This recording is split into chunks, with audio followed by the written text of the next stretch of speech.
I had lived in that house for more than 40 years, a modest two-bedroom frame home on Oak Street in Cedar Falls. The siding needed paint, the roof had been patched twice, and the furnace clanged in the winter like a stubborn mule, but it was mine. Every photo on the wall, every nick in the banister carried a story. I thought I would end my days there, in the quiet rhythm of a widow's life. That night, I was sitting in the living room, a half-finished crossword spread across my lap, when the faint smell of smoke drifted in. At first, I assumed a neighbor was burning leaves, but the odor grew acrid, sharp enough to sting my throat. I set aside the crossword and shuffled toward the kitchen. By the time I reached the hallway, a thin ribbon of gray was already curling down from the ceiling. I pushed open the door to the den, and the sight stopped me. Cold flames licking up the curtains, orange tongues racing faster than my mind could comprehend. The crackle was deafening wood snapping in protest memories, dissolving in heat. I froze for a heartbeat too long. Then instinct roared louder than grief. I grabbed the leather handbag from the hook by the back door, the one I always kept packed with wallet keys and a bottle of aspirin, and stumbled into the yard as the smoke chased me out. The night air was cool, but my lungs burned. Neighbors spilled onto their porches, voices rising in a frantic chorus. Someone shouted for the fire department. Another led me to the curb and draped a blanket around my shoulders. I could only stare as the roofline glowed red against the sky. Sirens wailed in the distance, a strange comfort that felt both too late and not late enough. When the engines arrived, water hissed against flame, but the fire was already greedy. It wanted everything. Through the haze, I glimpsed the framed wedding portrait of Richard and me above the mantel. In seconds, it blackened, curled, and vanished. A young firefighter guided me aside, his face smeared with soot. "Ma'am, are you hurt?" I shook my head. My throat felt raw, my palms stung, but I was standing. Alive. He nodded and hurried back toward the inferno. I sank onto the curb beside Mrs. Halverson, my 78-year-old neighbor. She held my hand tight, whispering prayers I could barely hear over the roar. I wanted to tell her I was fine, but the words caught in my chest. By the time the flames weakened, nothing recognizable remained, just a skeleton of beams jutting from the smoke like broken ribs. The chief, a stocky man with a weary expression, approached. "We'll need to investigate further, Mrs. Winslow," he said quietly. "From what we've seen so far, the outlet in the den doesn't look like the cause. Something doesn't add up." I blinked at him, stunned. "Not the wiring." He lowered his voice. "We'll know more soon. But keep in mind, it might not have been an accident." The words settled on me heavier than the smoke. Not an accident. My home gone in less than an hour, and now a shadow of suspicion curling in the ruins. I tightened my grip on the handbag, the only thing I had left. Inside were my wallet, a checkbook, and a handful of keepsakes that had survived only because they were with me at the door. Everything else, Richard's letters. The quilt my mother stitched the wall, marked with Celine's childhood heights, reduced to ash. The fire trucks packed up near dawn, leaving behind puddles that reflected the charred wreckage. Neighbors returned to their beds. I remained on the sidewalk, hollowed out, watching smoke drift into the pale morning sky. When Mrs. Halverson touched my shoulder, offering her sofa for the night, I managed a nod. My legs carried me mechanically toward her house, but my mind stayed behind on Oak Street. I felt as if I had walked out of my life and left it smoldering behind me. And somewhere deep inside, a new question began to burn hotter than the flames had ever done. If this fire wasn't an accident, then who wanted my life in ashes? The dawn crept gray over Cedar Falls, settling on the blackened skeleton of what used to be my home. I stood across the street, draped in a Red Cross blanket, its edges damp with dew. The firemen had left, leaving behind silence, broken only by the occasional hiss of cooling wood. 40 years of living had been reduced to a brittle pile of ash and smoke. Neighbors clustered nearby, offering awkward condolences. Someone pressed a styrofoam cup of weak coffee into my hand. I held it without drinking, staring at the shell of my house, as if looking hard enough might coax it back to life. Mrs. Halverson, her silver hair wrapped in a scarf, kept a steady hand on my arm. "You'll stay with me tonight," she said softly. "My sofa bed is small, but it's warm." I nodded, grateful for her kindness, yet my chest tightened. The thought of sleeping under someone else's roof, even hers, made me feel like a guest at my own misfortune. Still, what choice did I have? The Red Cross volunteers gave me a packet of papers, vouchers for clothing, and a pamphlet about shelters. I tucked them into my handbag, though the words swam on the page. Nothing seemed real. The air still carried the smell of wet ash, and every time I closed my eyes, I saw Richard's face in the portrait, consumed by flame. By mid-morning, the crowd thinned. People returned to their routines, mowing lawns and starting cars for work, while I remained fixed to the curb. My house, my refuge, was now a hollow warning against permanence. I thought of the kitchen table where Celine had once colored outside, the lines, the wall in the hallway still faintly marked with her growth charts. The bedroom Richard and I had shared through sickness and joy. Gone. All of it gone. When Mrs. Halverson guided me toward her door, I moved as if in a dream. Her apartment was tidy, crowded with crocheted blankets and the laughter of her visiting grandchildren. They offered me smiles and whispered questions she quickly hushed. I set my handbag down by the sofa, lowering myself onto the unfamiliar cushions. The children's toys scattered on the floor, their voices bouncing off the walls, should have comforted me. But instead, I felt like an intruder. Their joy reminded me too keenly of what I no longer had. The sofa sagged in the middle. The quilt smelled of lavender. And though the gesture was generous, I knew I couldn't stay more than a night or two. That evening, after the children had gone to bed, Mrs. Halverson brought me tea. "You'll rebuild," she said gently, as if hope could be boiled into chamomile. "You've always been strong." I tried to believe her, but the word rebuild rang hollow. At 70, with savings stretched thin and no house insurance beyond the basics, rebuilding felt more like a fantasy than a plan. I sipped the tea anyway, letting the steam fog my glasses, grateful for her effort, if not the promise it carried. Sleep came in fragments, broken by the phantom crackle of flames. I woke to shadows on the ceiling, heart pounding until I realized I was safe on the sofa. Safe, but not at home. The truth pressed in. No matter how kind Mrs. Halverson was, I couldn't belong here. I needed somewhere to gather myself, somewhere that carried at least a thread of family. As dawn approached again, painting the sky pale blue, I folded the borrowed quilt neatly at the end of the sofa. My body ached with exhaustion, but my mind was set. There was only one place left to try, one door I hoped would still open to me. I reached for my handbag, tightened the strap over my shoulder, and prepared to leave for Maplewood, where Celine lived. The morning I left Mrs. Halverson's apartment, the sky was sharp with autumn light. I thanked her for the quilt and her patience, though she tried to insist I stay longer. Gratitude mixed with guilt in my chest. She had already given me more than she should.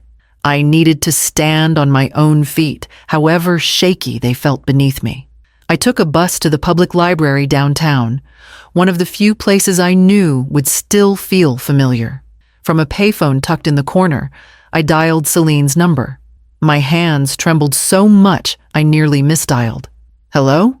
Her voice was clipped, as though she had answered in the middle of something important. "Celine, it's me." A pause. "Mom." "Yes, darling. I need help. The house there was a fire. It's gone. I don't know where else to go." Silence stretched long enough for me to hear the static hum on the line. At last she said, "Come, one word cold and flat as if she were granting permission rather than offering comfort.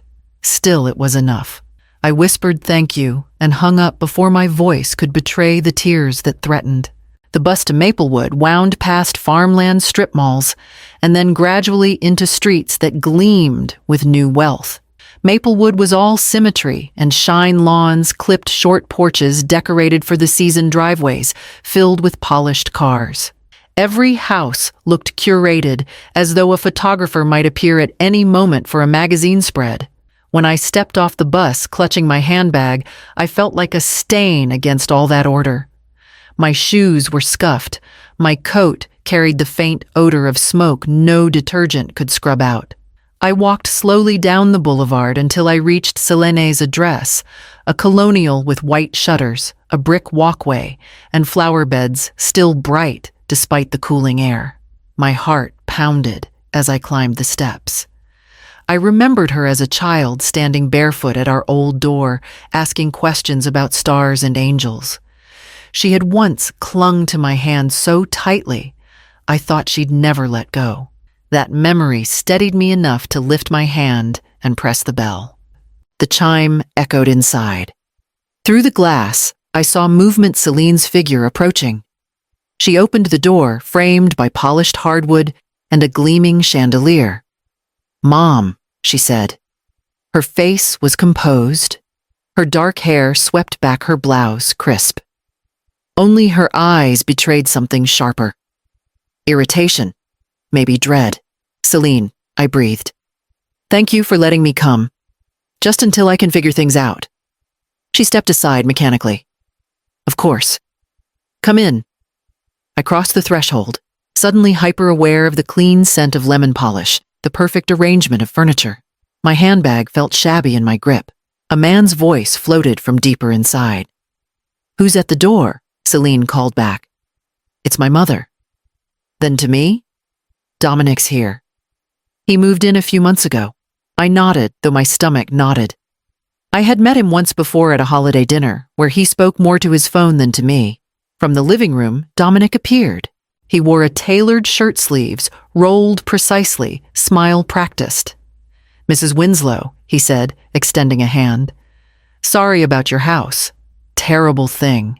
I shook his hand, the pressure firm but impersonal. Celine gestured toward a seat in the living room. "Sit. We'll talk about arrangements." Arrangements. The word sliced sharper than the smoke had. I lowered myself onto a white sofa perching on the edge to avoid leaving marks. My daughter sat opposite me, Dominic beside her, their knees angled close together. I felt as though I were attending a meeting, not coming home to family. I clasped my hands in my lap and tried to summon courage. For now, I was here. For now, there was a roof. I told myself that had to be enough. But the chill in Celine's voice lingered, and I sensed that my welcome might prove more fragile than the house I had lost. I sat on the white sofa, my handbag resting against my knees, while Celine and Dominic exchanged looks over my head. The silence stretched long enough for me to feel like an intruder in a boardroom rather than a guest in my daughter's home. Dominic cleared his throat first. "We're very sorry for what you've been through, Mrs. Winslow. A fire is devastating. No one should face that."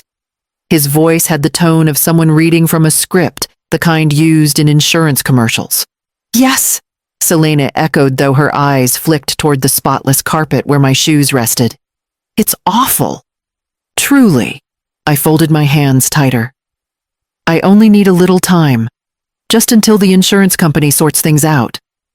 I'll stay out of the way." Celine's fingers twitched against her lap. She smoothed her blouse, then looked at Dominic, as if to ask permission to speak. He gave a subtle nod. "Mom," she began, "this is our first real home together. Dominic and we've been working so hard. We need privacy to build our life." Her words stung sharper than the flames had. "I wouldn't disturb you. I can cook, help clean. I'd be quiet." "It isn't about chores," Dominic said smoothly. "It's about boundaries. We value our space." I blinked at them, both trying to absorb the distance in their voices.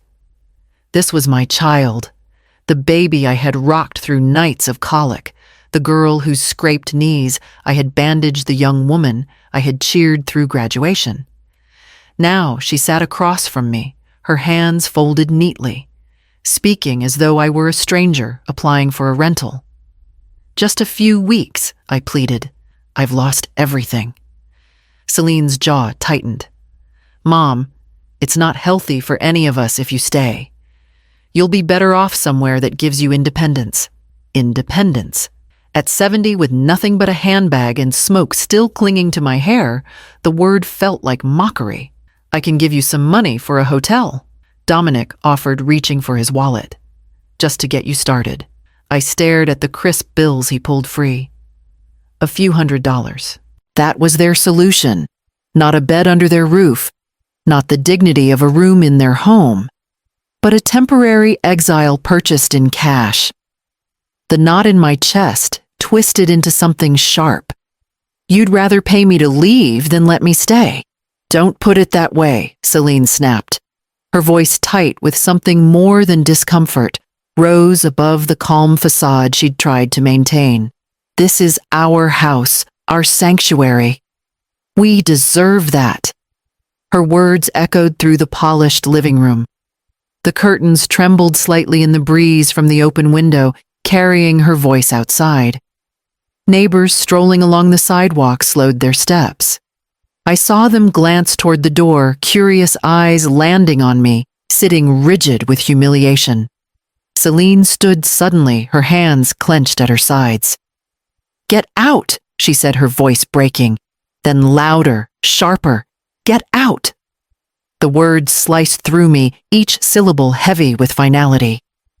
I rose, slowly clutching my handbag, like armor. My knees ached, but pride kept my back straight as I walked past her. Past Dominic's carefully neutral expression and out onto the porch. The autumn air struck my face, cool and unsparing. Neighbors pretended not to stare as I stepped down the brick walkway, but I could feel their eyes following me. Behind me, the door closed with a soft, decisive click. I reached the sidewalk and kept walking, my feet carrying me away from the house that should have been a refuge. I walked until my legs ached each step, pulling me farther from Celine's house and the eyes of her neighbors. My handbag weighed heavy against my shoulder, though inside it carried little more than a wallet, a checkbook, and a small bottle of aspirin. Pride was heavier than any of it, and it pressed down on me with every block. At the bus stop, I counted out the crumpled bills left in my wallet. Enough for fare to the edge of town, where the highway carved through fields and gas stations where no one would recognize me. The bus rattled past the manicured lawns of Maplewood, then into roads lined with warehouses and tired motels, whose neon signs flickered like dying stars. I stepped off near a convenience store and walked to the nearest one, a low-slung building with peeling paint and a sign that read, "Lakeview Lodge," though no lake was in sight. The clerk behind the plexiglass window didn't look up from his phone as I slid the cash across. The key he handed me was attached to a cracked plastic fob. Room 12 smelled of mildew and something sour that no amount of air freshener could hide. The carpet was stained, the curtains frayed. I set my handbag on the sagging bedspread and sat beside it, breathing shallowly. For the first time in 2 days, I was alone without the watchful sympathy of neighbors or the cold appraisal of my daughter. Alone and unmoored. I took off my shoes and rubbed my sore feet, staring at the faded wallpaper. The silence was thick, broken only by the buzz of the neon sign outside the window. I pulled the handbag closer, hugging it against my chest. It was all I had left, my lifeline, my last tether to the world that had burned away. Hunger gnawed at me, but I couldn't bring myself to cross the parking lot to the greasy diner. I chewed 2 crackers I'd saved from the Red Cross packet and washed them down with tap water from the rust-stained sink. It wasn't enough, but it quieted my stomach for the night. I lay down fully clothed on the bed. Springs jabbed my back, and the blanket smelled faintly of smoke, though I knew that was my imagination. I closed my eyes, but sleep refused me.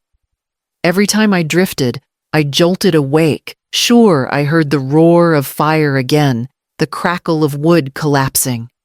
My chest tightened, my throat burned as if the smoke were still inside me. Sometime past midnight, a couple argued in the room next door. Their voices rose and fell, words blurred by the thin walls. I curled tighter around my handbag, the sound reminding me how vulnerable I was. At 70, there was no armor, but dignity, and mine was already frayed. When dawn seeped through the thin curtains, I sat up with a groan. My wallet was lighter than I wanted to admit. If I stretched it, I could afford maybe 3 more nights in this place. After that, I didn't know. I opened the handbag, rifling through the few items that had survived the fire. Lipstick, worn down to the nub. A rosary tangled in tissue. And tucked in the side pocket, something I hadn't seen in decades, a business card yellowed with age, the ink faded, but still legible. Raul Delgado. My breath caught. Memories stirred sharp and tender at once. Dark hair falling over his brow, a laugh that carried me through whole summers. Promises whispered beneath the stars. I held the card between trembling fingers, the paper so fragile it might disintegrate. Still, it had survived, and so had I.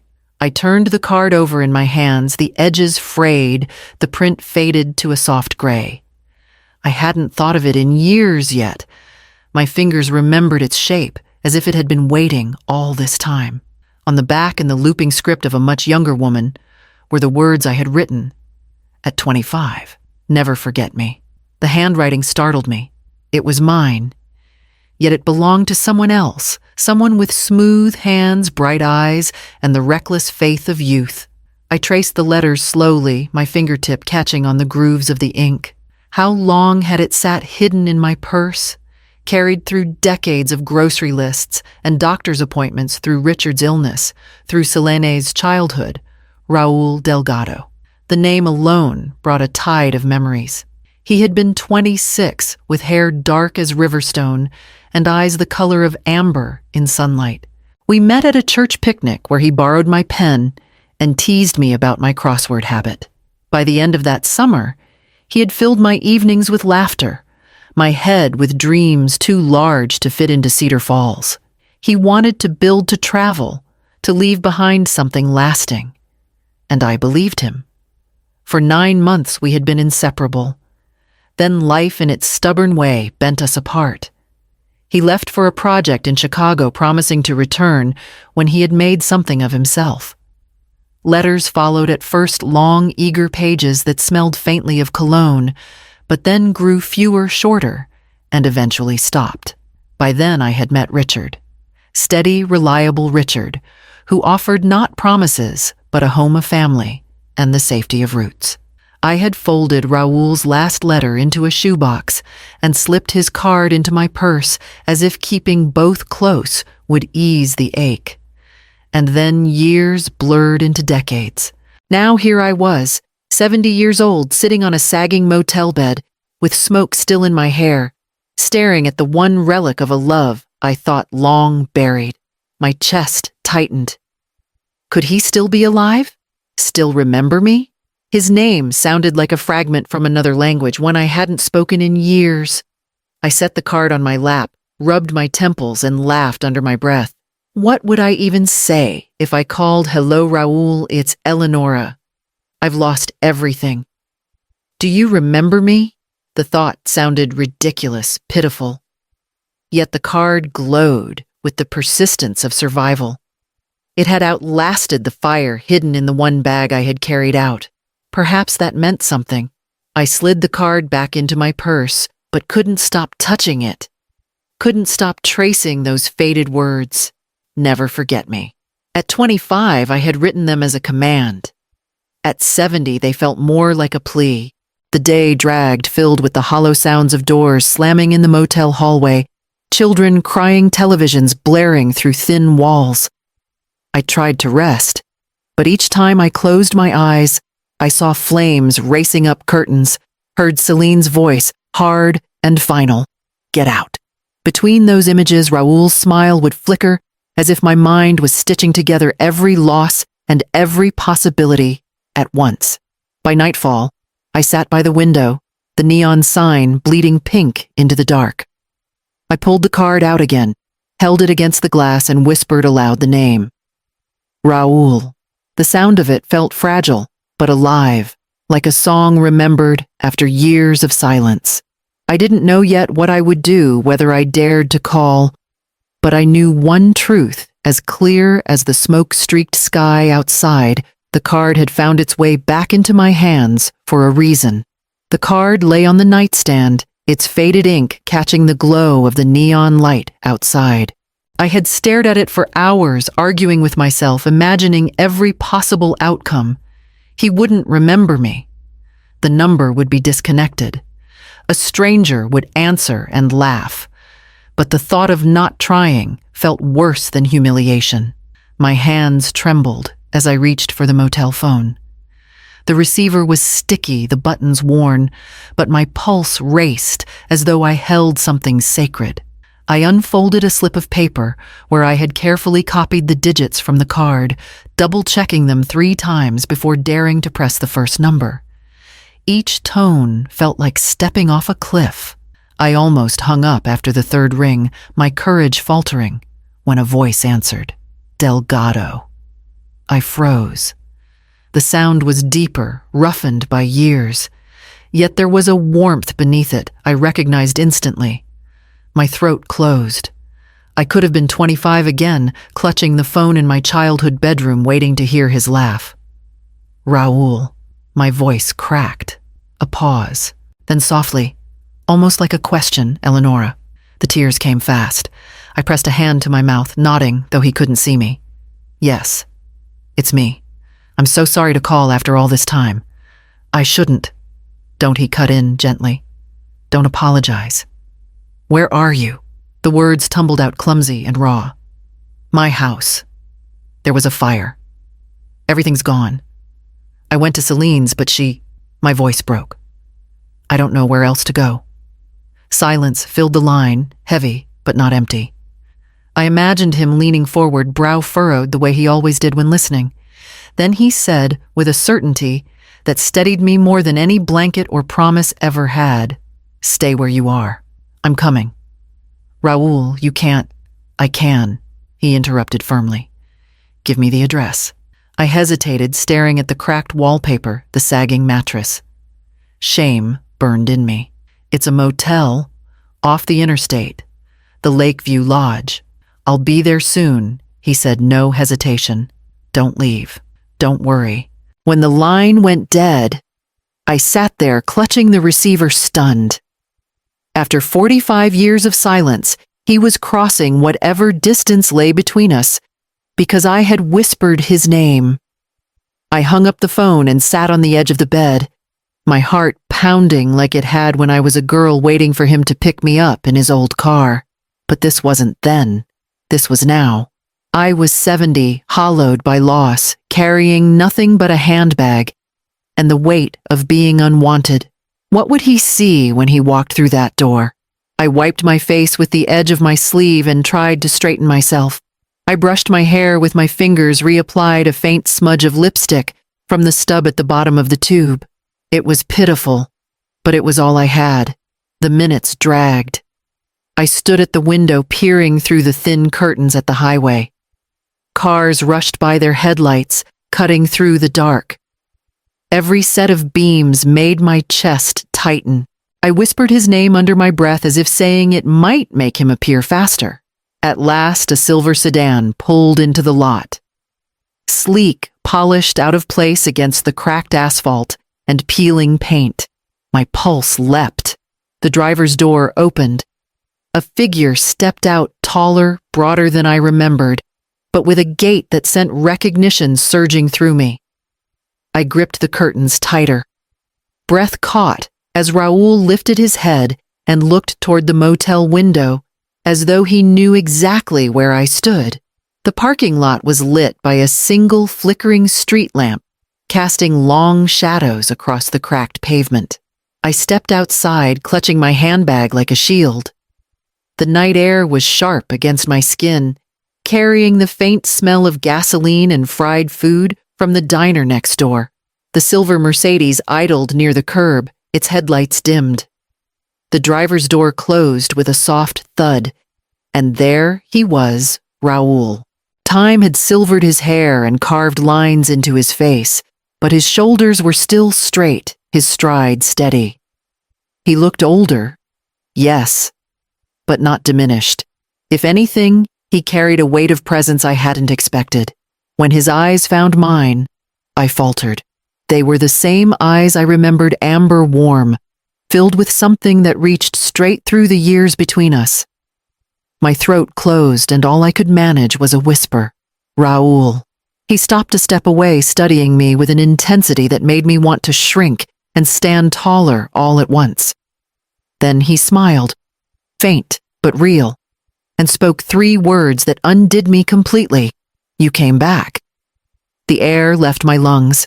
My knees weakened, and the handbag nearly slipped from my grasp. 45 years of silence collapsed into the space between us, and suddenly I was sobbing ugly and uncontrollable, my whole body shaking. I hadn't cried like that since Richard's funeral, and even then I'd held myself together for Celine's sake. Now there was no one to protect, nothing to preserve, only grief and relief tangled into one. Before I could turn away in shame, Raoul stepped forward and wrapped his arms around me. His embrace was solid, steady, the kind of hold that told me I wouldn't fall. I buried my face against his chest, breathing in the faint scent of cologne and clean fabric. My tears soaked his shirt, but he didn't flinch. His hand rested gently on the back of my head, his thumb brushing the edge of my hairline the way he used to when I was young. I'm sorry. I choked out between sobs. I shouldn't have called. I shouldn't. Hush, he murmured. You did exactly what you should. The motel door creaked open behind us, a couple stepping out to smoke, but I didn't care who saw. For the first time since the fire, since Celine's rejection, since everything fell apart, I felt like I wasn't invisible. I was held. I was seen. When the sobs finally slowed, I pulled back, embarrassed by the damp stain on his shirt. I wiped my eyes with the heel of my hand, forcing myself to meet his gaze.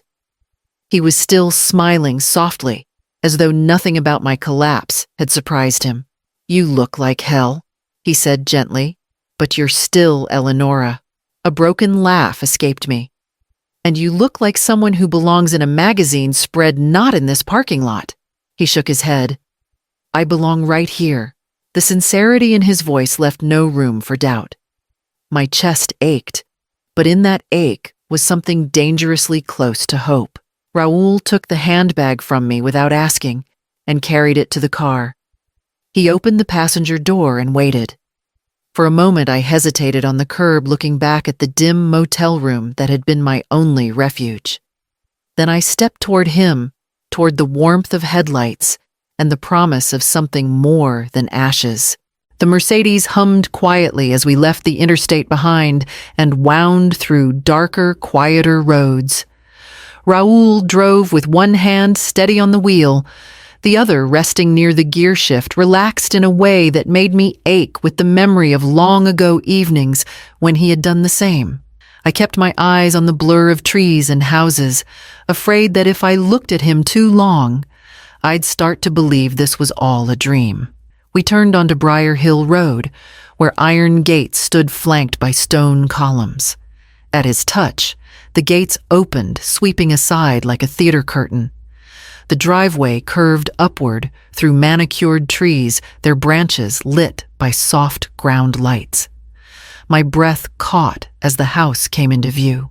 It wasn't ostentatious like some of the new estates I'd glimpsed in Maplewood. It was older, steadier stone walls, wide windows framed in dark wood, a roof pitched against the sky. Lights glowed from within, warm and inviting, spilling across the gravel circle where Raoul parked. "This is your home," I asked, my voice smaller than I intended. "For 20 years," he said, glancing at me as if to read my reaction. But it was always too big for one.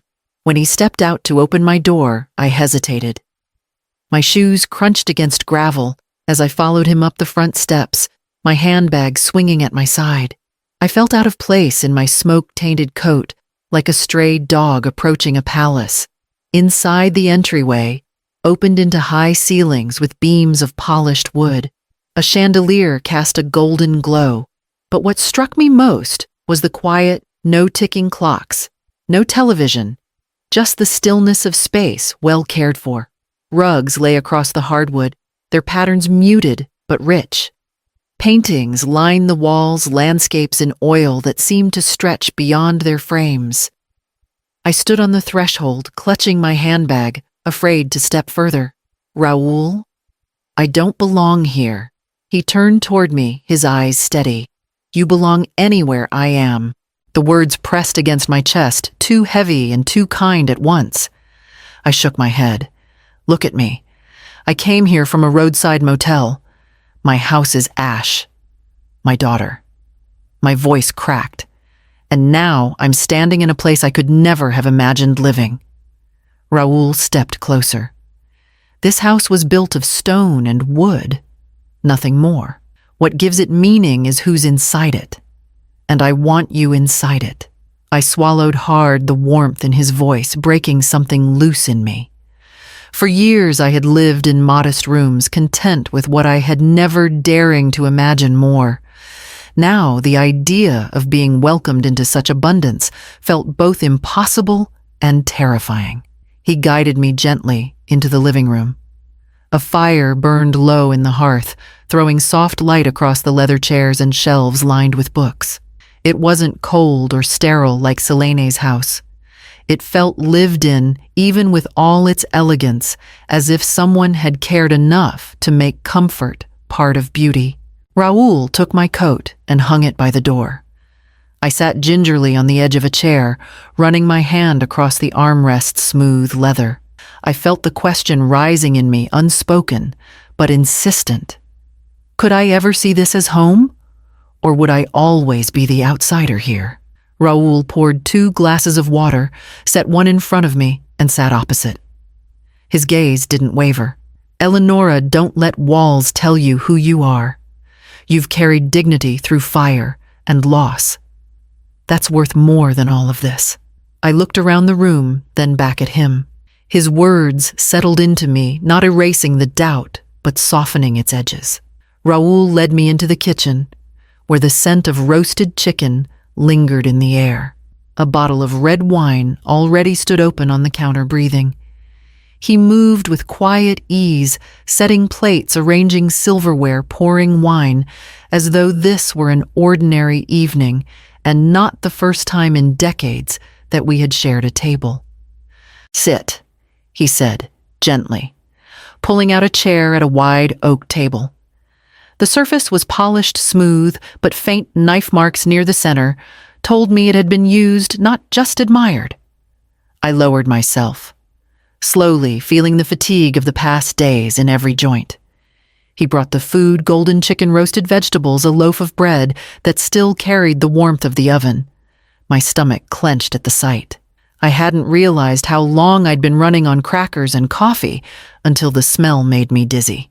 "Eat," he urged, setting a generous portion on my plate. "You need strength." I took a bite, and tears pricked my eyes at the simple comfort of real food. The chicken was tender, seasoned with rosemary.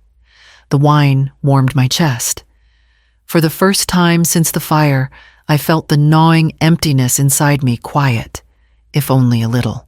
Raoul sat across from me, eating more slowly, his eyes resting on me more often than on his plate. Finally, he leaned back, cradling his glass in one hand. "I never married," he said, as though continuing a conversation we had started long ago. I looked up surprised. "Never." He shook his head. I thought about it, came close once or twice. But business consumed me. Success has a way of taking everything you give it, and I gave it too much. I built companies, houses, towers even. But when I came home at night, there was always silence. The sadness in his voice reached across the table. I set down my fork. I married Richard. You remember me telling you about him in those last letters. He was steady. He didn't promise the world, but he gave me a home. He gave me Selene. Raoul nodded, his amber eyes holding mine. Did he make you happy? The question cut deep. I thought of Richard's gentle laugh, his dependable ways, the way he had held my hand through sickness until his last breath. Yes, I said softly. Not in the way you once made me dream, but in a way I could count on. He was a good man, and now he's gone. Raoul said, not as a question, but as a truth already known. 6 years, I whispered. 6 years of an empty bed of dinners for one of holidays with Selene, where I pretended not to notice how quickly she wanted to leave. My throat tightened. I loved him, but losing him, it hollowed me out. Raoul reached across the table and covered my hand with his. His palm was warm, his touch steady. You've carried too much alone. The words undid me more than the wine had. I hadn't realized how badly I longed for someone to see the weight I bore. I turned my hand slightly, letting my fingers rest against his. For a long time we sat like that, the fire crackling in the hearth nearby, the plates cooling between us. It felt as though the years had folded in on themselves, bringing the young girl and the man with dreams back into the same room, older now, bruised by time, but not entirely broken. I lifted my glass, taking another sip, trying to steady the rush of emotions rising in me. You were always chasing something bigger than both of us, I said. And now, here you are, sitting across from me again. Raoul smiled, a quiet, almost shy curve of his lips.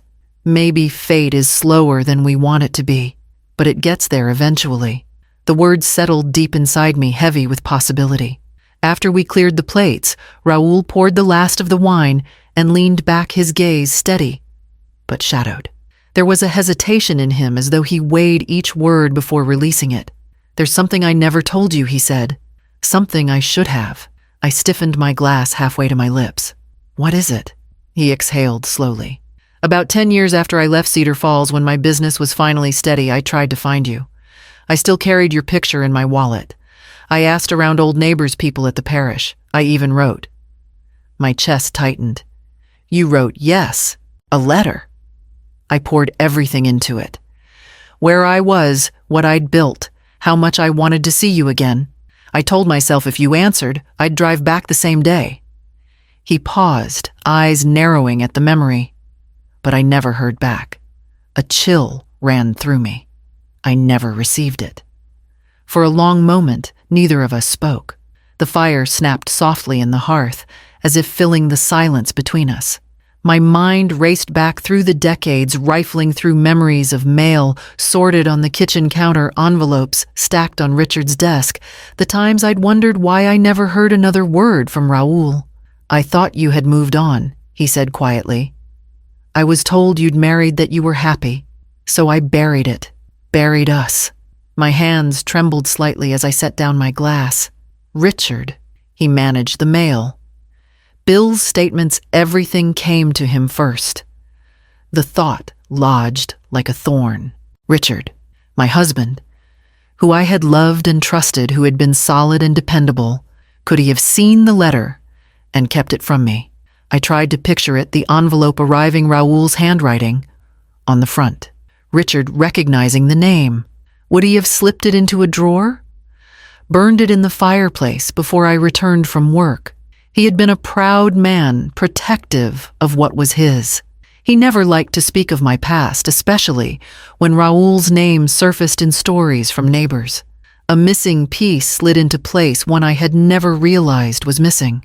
That hollow ache I carried through my marriage, the unspoken question of what became of Raoul, might not have been chance or neglect, but a choice made by the man who had claimed me for himself. I pressed a hand to my mouth. All those years, I thought you'd forgotten. That you didn't care." Raoul leaned forward, his voice firm. "I never forgot. Not a single day. I just thought you had closed the door." Tears blurred my vision. I remembered one evening decades ago, Richard growing tense when a neighbor mentioned seeing Raoul's name in the paper, tied to some development project. The way he changed the subject briskly, his jaw tight. I had dismissed it then, eager to believe in my marriage. But now it felt like a thread I hadn't followed. "Richard's gone," I whispered, though the words carried no relief. "And I'll never know for certain. But if he did hide your letter," my voice trailed off. Raoul's hand reached across the table, covering mine again. "We can't rewrite the past, but we have the present. That's still ours." I nodded slowly, though inside grief and betrayal twisted together. I mourned not just the letter lost, but the years it stole from us, years that could have been different. Still, when I looked at Raoul, I saw not only what had been denied, but what remained this moment, this fire, this fragile, rediscovered bond. And as I held onto his hand, I knew the past had shifted, opening doors I never expected to face again. The days at Raoul's house fell into a rhythm, mornings of quiet conversation, over coffee, afternoons, walking the gardens, evenings warmed by the fire. For the first time since the blaze, I felt a kind of fragile peace, though guilt still tugged at me whenever I thought of Richard, of Celine, of the life I'd left behind. But peace rarely lasts in small towns. Word travels quicker than wind, and Cedar Falls was no different. It started with a glance from the cashier at the market when I bought bread then, with Mrs. Halverson's stilted greeting when I passed her on the sidewalk. I could feel it in the way their eyes lingered on my borrowed car, on the clothes Raoul had insisted I buy. By the week's end, the whispers had begun. I was the widow who had lost her house and found a place in the mansion on Briar Hill. People wondered aloud at church luncheons and over back fences. Was I just a guest or something more? Celine heard, of course. I should have expected it, but when her name lit up my phone, my stomach clenched. I almost didn't answer. "Mom," she said when I picked up her tone too smooth, too measured, "I heard you've been taken care of by someone." The way she said it made me feel both accused and diminished. "I'm staying with an old friend," I answered carefully. "A rich friend, from what I hear," she replied. "Briar Hill isn't exactly known for charity cases." Her words stung, but I kept my voice even. "Raoul has been kind, nothing more." "I lost everything, Celine." There was a pause, then a soft laugh that didn't sound like her. "Kindness comes with expectations, Mom. You should be careful. Men with that kind of money rarely do anything without a reason." I bit my lip, anger simmering beneath the hurt. Not everyone sees life as a transaction. Another pause, then her voice cooled. "Maybe, but you should remember that appearances matter. People are talking. About you. About us." She hung up before I could respond, leaving me staring at the phone, my pulse racing. That night, I told Raoul. He listened without interruption, his hand steady on mine. "She's unsettled," he said gently.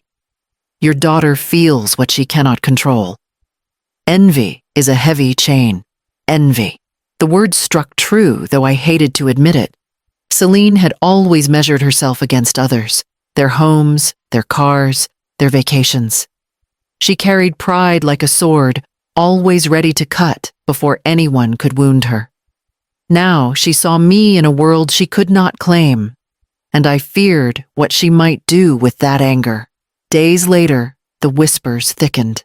At the grocery store, a woman leaned in close as I passed her, perfume sharp as vinegar. "Well, I suppose some people land on their feet quicker than others," she said to no one in particular. Another outside the post office muttered, "Imagine that house burns down and she ends up in a mansion." Some luck. It wasn't luck. It was lost grief ashes, still clinging to my hair. Yet gossip rarely concerned itself with truth. That evening, I caught Celine's car idling outside Raoul's gate, her headlights cutting across the gravel drive. I stood by the window, heart pounding, but she didn't approach the house. Instead, she lingered watching before finally driving away. Raoul noticed my unease. She'll come. Whether to reconcile or to claim something, I cannot say. But she will come. I wrapped my arms around myself, unsettled. My daughter, who had turned me into the street, now circled like a hawk. I could feel her envy sharpening into something more deliberate, something dangerous, and as I lay awake that night, I couldn't shake the question. When Celine returned, would she be reaching for forgiveness or fortune?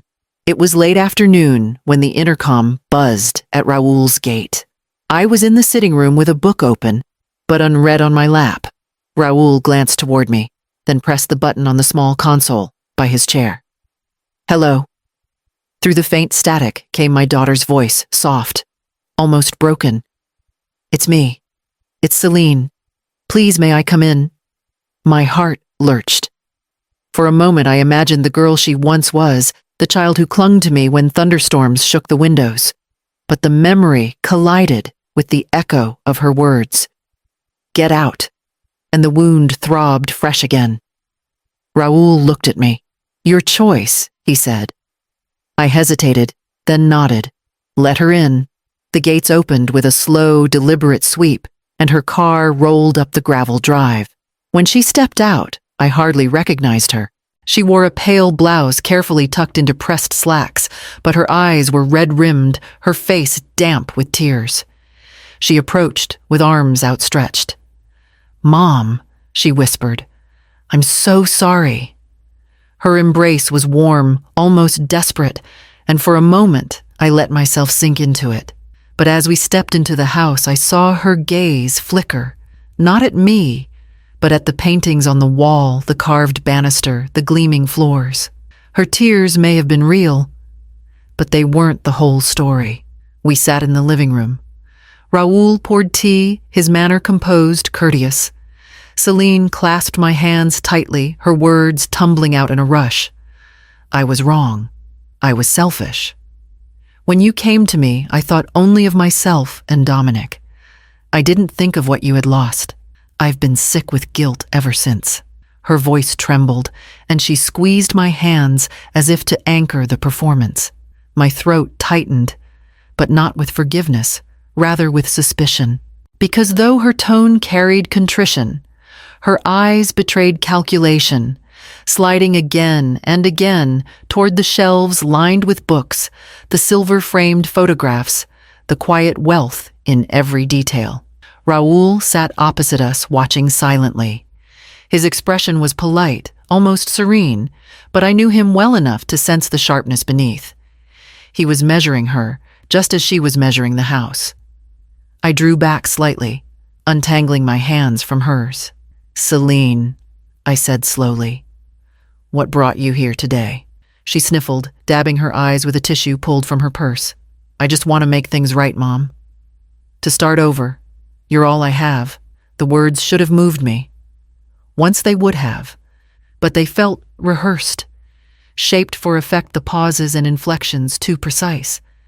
My daughter had always known how to use words like currency, trading them for sympathy, for advantage. Raoul finally spoke, his voice calm but edged. "It is good you came, Celine. Reconciliation is a noble goal, but sincerity cannot be rushed." Celine glanced at him, her smile flickering. "Of course, Mr. Delgado. I understand." But the way she said his name carried both deference and interest, as though she were filing it away. I watched her sip the tea, her eyes skimming once more around the room. The walls felt suddenly closer, the fire too warm. I wanted to believe her tears, her apology, the sudden return of affection. But a question gnawed at me with every glance she gave the house, every subtle shift of her expression. Was my daughter here for me, or for what she thought she could gain? The answer pressed against me, silent but undeniable, as the evening shadows lengthened and Raoul's steady gaze held hers across the table. After Celine left that evening, Raoul closed the door gently and lingered in the hallway, as though the silence she'd left behind needed to settle. I sat in the parlor, my hands folded tightly in my lap, still hearing the tremor in her voice, still seeing her eyes roam over every polished surface of the house. Raoul joined me, carrying 2 glasses of water instead of wine this time. He set one in front of me and sat across from me, his posture deliberate, his gaze steady. "She'll be back," he said quietly. I know I answered, though the words tasted bitter. "But I don't know what she wants. Perhaps both you and the house," he replied. "Perhaps only one." "Time will tell." I looked into his amber eyes, searching for reassurance. Instead, I found patience, something stronger than comfort. He reached across the table, his hand warm against mine. "Eleonora," he began, "and my heart quickened these days with you. They've been the first in years that haven't felt hollow. My house, my business, my so-called success, they've kept me occupied, but not alive. You've reminded me of what it is to share air with someone and not feel alone in it." I swallowed hard, my throat tight. "Raoul," he held my hand more firmly. "I am not asking for marriage. Not yet. But I want you here. I want you beside me. Not as a guest who will one day leave, but as a companion, a partner. Let us live openly, with respect, with care." The words struck deep, both balm and blade. After Richard's steady love, after Celine's sharp rejection, after years of emptiness here, was Raoul offering not riches or promises of forever, but companionship. Simple, clear, real. And yet fear rose like smoke in my chest. "I don't know if I can trust again," I whispered. "Not after all that's been taken. Not after knowing even Richard may have kept your letter from me. How do I open myself when betrayal has followed me so closely?" Raoul leaned closer, his voice low. "I cannot promise you a life without pain. No one can, but I can promise honesty. If I am angry, you will know. If I am tired, you will see it. And if I love you, I will not hide it behind silence or time. You deserve no less." My eyes burned, though I refused to let the tears fall. I wanted to say yes, to fall into the warmth he offered to banish the cold shadow of doubt. But a lifetime of caution pulled at me, warning me not to surrender so easily. "I need time," I said at last, my voice shaking. "Then time you shall have," he replied. He didn't withdraw his hand, didn't sigh or press. He simply held me there, steady as stone, until my breathing eased. We sat together in the dim glow of the fire, not speaking further, but not apart either. And though fear still clung to me, a thread of hope wound itself quietly through the silence, fragile, yet unbroken. When I finally rose to retire for the night, Raoul stood with me. His eyes met mine, not asking, not demanding, but offering. That look followed me up the stairs into the guest room, where the bed waited, and into the restless dreams that carried me through the night. The morning after Raoul's quiet proposal, I tried to busy myself with the small things, folding laundry Carmen had left in a basket, watering the violets in the windowsill. But my mind wandered back to Celine, her tears, her trembling hands, and those eyes that lingered too long on the paintings. Something about her return gnawed at me. I tried to dismiss it as suspicion born of pain, yet small signs began to surface. The first was a phone call I overheard as I walked past the study. Raoul had stepped out, and the house was quiet, but the faint sound carried through the half-closed door. Celine's voice, soft-clipped, businesslike, was unmistakable. "Yes," she said. "Power of attorney. I'll bring the signatures. My mother won't contest."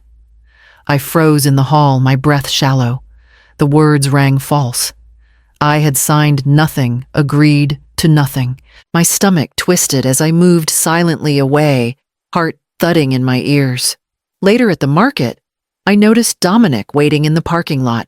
He leaned against their car, scrolling his phone, until Celine emerged from the pharmacy, with a manila envelope tucked under her arm. When she saw me across the lot, her smile stiffened. She waved quickly and hurried into the car.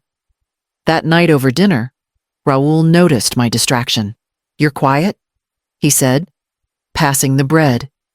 I forced a smile, unwilling to burden him with my fears until I knew more. But inside, I was unraveling. Could Celine truly be plotting something so cruel? The answer arrived sooner than I wanted. In the mailbox the next morning alongside Raul's correspondence was an envelope addressed to me. The return address was my insurance provider. My hands shook as I tore it open.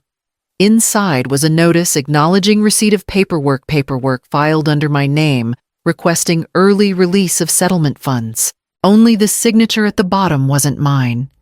It was an imitation, close, but not exact. My stomach dropped as I ran my fingers over the forged curves of my own name. I sat on the steps of the grand entryway, the letter trembling in my lap. Richard's ghost seemed to hover, reminding me of the first betrayal, the letter from Raul, that never reached me. And now my daughter, my own flesh and blood, was doing the same, silencing my voice, taking what wasn't hers, reshaping my life without my consent. That evening, Raul found me still sitting there, the paper clenched tight in my hand. I showed him without a word. His jaw tightened as he read, his amber eyes darkening. "This is not just thoughtlessness," he said. "It is deliberate." The certainty in his tone crushed me. I wanted to deny it, to believe Celine had been misguided, pressured by Dominic. But the neatness of the forgery, the confidence in her voice on the phone, it was her hand, her will. I felt hollow, as though the fire had returned to consume what little was left of me. My daughter had cast me out once. Now she was trying to steal not only what I had lost, but the very name I carried. Raul placed a hand on my shoulder. "This is not the end, Eleonora. You still have power, and we will face this together." His words anchored me, but the question burned hot in my chest as I looked at the forged signature again. Could my own child steal not only my love, but my very name? The courthouse smelled faintly of old wood and disinfectant. I sat at the plaintiff's table beside Raul, my hands folded on the polished surface. My nerves trembled beneath my skin, but I forced them still. Today was not about fear. Today was about dignity. Celine sat across the aisle with Dominic, her chin high, her blouse crisp, as if starch could shield her from truth. She wouldn't meet my eyes. Dominic whispered into her ear with a confidence that made my stomach tighten. They believed they could bend the law as easily as they bent family ties. The judge called the room to order, and the first witness was brought forward, a handwriting expert Raul's legal team had secured. He placed blown-up versions of my signature beside the forged one, pointing to the inconsistencies, the tremor in the forged loops, the unnatural slant. His testimony was clinical, irrefutable. Celine's attorney objected, tried to argue intent, but the words rang thin in the quiet room. Then it was my turn. I rose slowly, the weight of 70 years and too many betrayals pressing on me, but I stood straight. The oath felt heavier than paper. I swore to tell the truth, and nothing but the truth. And for the first time in a long while, I felt strong enough to do exactly that. I told the court what had happened after the fire, how I found myself at a motel with nothing but a handbag.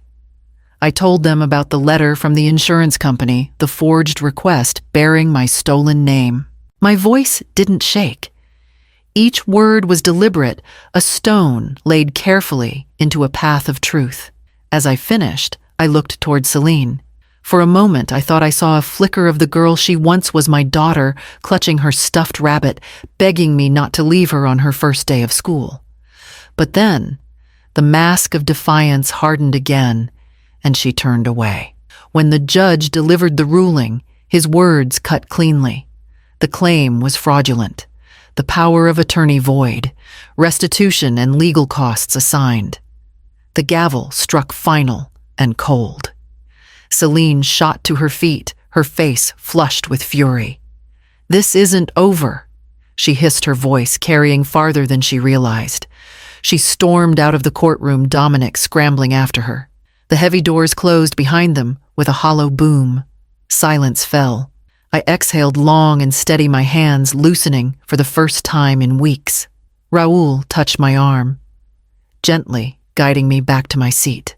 "You did more than win," he whispered. "You stood." I nodded, though tears threatened. For once I felt the truth settle around me, not as a burden, but as armor. I had spoken, and the world had listened. As we left the courthouse together, the bright afternoon sun met us at the top of the steps, dazzling and clear. Back at Raoul's estate, the house felt different. It wasn't the grandeur or the weight of its stone walls, it was the way the silence no longer pressed on me. Instead, it welcomed me. The trial was behind us. Celine's schemes laid bare for all to see, and though the wound of her betrayal remained, I felt lighter walking through the doors. Raoul had left me in the study to rest while he spoke with his attorney one last time. I sat at the wide mahogany desk, the late afternoon sun slanting across the polished surface. In my hand, I held a small brass key, one Raoul had given me that morning. For the front door, he had said simply, placing it in my palm, "Because this is your home too." The metal was warm from my touch, its weight out of proportion to its size. A key could mean many things: access, trust, welcome. But I also knew it could be misused, taken as a license for intrusion, entitlement. I had lived that lesson with Celine. Love without respect corrodes quickly. I opened the drawer and placed the key carefully inside. My fingers lingered on the cool brass before I closed it. Not for intrusion, I whispered the words forming with certainty, only for respect. For years I had given freely, often, without asking for acknowledgement. I had allowed others to cross my thresholds without knocking, to take without permission. But no longer. This house, this love, this second chance, they would be protected not by walls or locks, but by the boundaries I finally understood I was allowed to set. When Raoul returned, his presence filled the room as naturally as the light. He smiled when he saw me at the desk. "You look at home," he said. I nodded, rising to meet him. I answered softly. Because home isn't about walls. It's about the respect within them. He drew me close, then his arms strong around me, steady as they had been in that motel parking lot. Yet the embrace felt different now. Not rescue, not desperation, but choice. I wasn't clinging to survive. I was choosing to stand beside him, whole in my own right. Outside, the gardens stretched in their quiet order. Beyond them, the gates stood closed, not to keep the world away, but to remind us that entry must be asked, not taken. I knew Selene might return one day, whether with contrition or with hunger for more. But when she did, I would be ready. The key would not open the door. Respect would. Raoul kissed the top of my head, and I closed my eyes, letting the warmth of the moment sink into me. For the first time since the fire, since the smoke swallowed my past, I felt peace settle into my bones. The house no longer seemed too large, the silence no longer daunting. It was ours now, filled with the promise of something rebuilt, not of ashes and loss, but of dignity and love reborn. When respect finally knocks, will you open the door or guard it forever?